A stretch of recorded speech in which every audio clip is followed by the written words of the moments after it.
ప్రతి ఉదయం ప్రభువుతో ప్రారంభం అనే ఈ కార్యక్రమాన్ని వింటున్న దేవుని బిడ్డలైన మీ అందరికీ కృపాక్షేమములు విస్తరించునుగాక. దేవుని మాటలు మన జీవితాన్ని వెలిగిస్తాయి. దేవుని మాటలు బండ మీద మనల్ని స్థిరపరిచి చక్కటి మార్గంలో మనల్ని నడిపిస్తాయి.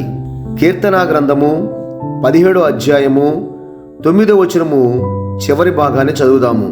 నీ రెక్కల నీడ క్రింద నన్ను దాచుము అని రాయబడి ఉంది. దేవుని రెక్కల నీడ నుంచి పక్కకి తొలగిపోకుండా అందులో దాక్కుంటున్నాడు భక్తుడైన దావీదు. ఎన్నో శత్రు సమూహాలు ఆయన్ని వెంబడిస్తూ వెక్కిరిస్తూ విలయతాండం చేస్తున్న ఆ దినాల్లో నా దేవుని యొక్క రెక్కల చాటున నేను దాక్కుంటే నన్ను బలపరిచి శత్రు సమూహం నుంచి కాపాడుతాడు అని విశ్వాసముంచిన దావీదు నిజముగానే కాపాడబడ్డాడు. ఎంతోమంది తన మీదకి మాట కలుపుకొని ఎదురై వచ్చినా కూడా ఆయన ఎక్కడా కూడా భయపడలేదు. అందుకే కీర్తనా గ్రంథము 3వ అధ్యాయము 6వ వచనం ఇలా అంటున్నాడు, 10,000 మంది దండెత్తి నా మీదకి వచ్చి మోహరించినను నేను భయపడను. ఎంత గొప్ప నెమ్మదిగా మాట్లాడుతున్నాడు. 10,000 మంది విస్తారమైన శత్రు సమూహాలు తనను మోహరించినప్పటికీ కూడా ఆయన భయపడును అంటున్నాడు. ఈ ఉదయకాలం దేవుని వాక్యాన్ని వింటున్న నీవు నేను కూడా ఏ విషయంకి భయపడవద్దు. నీ రెక్కల నీడ క్రింద నన్ను దాచుము ప్రభువా అని ప్రభువుని వెంబడిస్తూ ఆయనకు లోబడుతూ ఆయన బండ మీద మనల్ని స్థిరపరిచి కట్టుచుండగా మన జీవితం బలపడి ఆశీర్వాదకరంగా మార్చబడి ముందుకు సాగుతుందే కానీ ఎక్కడా మనం ఓడిపోము. ఎందుకంటే మనము ఆశ్రయించింది దేవుని రెక్కలను.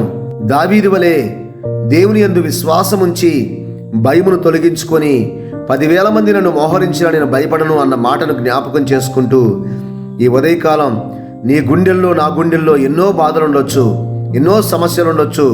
శత్రు సమూహాల వలె సొంత వారే నీ మీద తిరగబడి ఉండొచ్చు, సొంత ఇంటి వారే నీ మీద కక్ష పెంచుకొని శత్రువు వలె చూసి ఉండొచ్చు. కానీ శత్రు సమూహం అంతటిని అణిచివేసి నీ పక్షముగా నిన్ను దాచిపెట్టి కాపాడగలిగిన దేవుని యొక్క రెక్కల కింద నీవు నేను భద్రపరచబడదాము. ప్రార్థన చేద్దాం.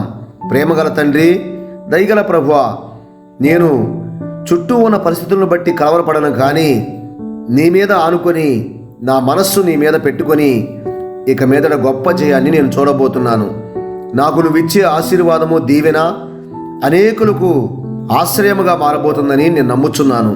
నా ప్రార్థన ఆలకించండి, నన్ను బలపరచండి, నీ రెక్కల నీడ క్రింద నన్ను దాచండి, నన్ను నిలబెట్టి నీ కోరిక, నీ ఆలోచన, నీ సంకల్పము నెరవేర్చమని ప్రతి ఒక్కరిని కూడా వారి వారి సమస్యల్లో గెలిచేవారిగా, వారిని ముందుకు నడిపించే పరిస్థితులు, ఆత్మ సంబంధులుగా ప్రతి సమస్యను ఎదుర్కొనేవారిగా నన్ను మమ్మల్ని మీరు జ్ఞాపకం చేసుకోమని యేసు పరిశుద్ధ నామములో ప్రార్థిస్తున్నాను పరమ తండ్రి.